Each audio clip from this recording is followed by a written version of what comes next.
Le résultat de l'éloignement qu'il s'est établi entre Dieu et nous est que nous marchons dans les ténèbres. 1 Jean 1, 5, 6.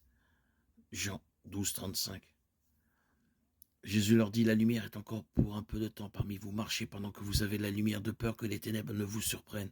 Celui qui marche dans les ténèbres ne sait où il va. Et voici le message que nous avons entendu de lui et que nous vous annonçons. Dieu est lumière. Il n'y a point en lui de ténèbres.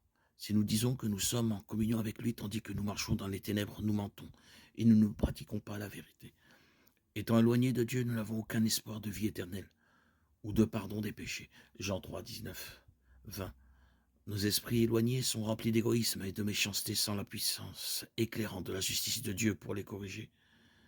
Romains 1, 18, 22. Car la colère de Dieu se révèle du ciel contre toute impiété et toute injustice des hommes qui retiennent injustement la vérité captive.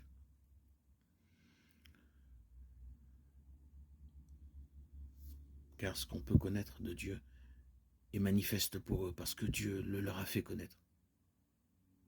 En effet, les perfections invisibles de Dieu, sa puissance éternelle et sa divinité se voient comme à l'œil nu depuis la création du monde. Dans ses ouvrages, ils sont donc inexcusables.